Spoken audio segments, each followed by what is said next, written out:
এখানে আমাদের যে মিশন আছে তাদেরও ম্যানেজমেন্টের যথেষ্ট ত্রুটি ছিল। আমাদের ইনফর্ম করলে অন্যরাও নিশ্চয়ই একটা হেঁটে চলে যেত।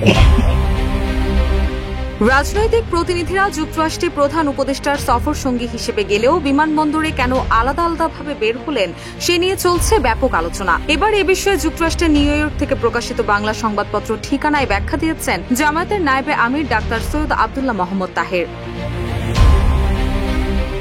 বিমানবন্দর থেকে আলাদা বের হওয়ার বিষয়ে তিনি বলেন, আমাদেরকে প্রথমে চিফ অ্যাডভাইজারের বহরে নিয়ে যাওয়ার জন্য গাড়িতে ওঠানো হয়েছিল, কিন্তু পরে দেখা গেল দুরকম ভিসা। যারা সরকারি লোক তাদের ভিসা G1, আমাদের ভিসা ছিল রেগুলার ট্যুরিস্ট ভিসা।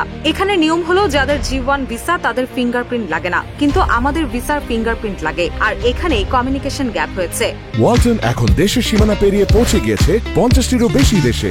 ওয়ালটন, ঘরে ঘরে বিশ্বজুড়ে। এখানে নিয়ম হচ্ছে যাদের G1 ভিসা তাদের ফিঙ্গারপ্রিন্ট লাগে না, ওটা চলে যায়, কিন্তু B1 ফিঙ্গারপ্রিন্ট লাগে। ওইখানে ওদের এই কমিউনিকেশন গ্যাপ হয়েছে।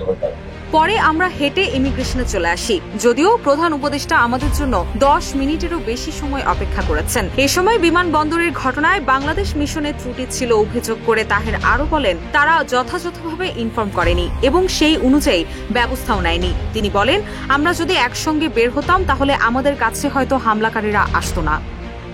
রুশা সুর, নিউজ ডেস্ক, ইত্তেফাক।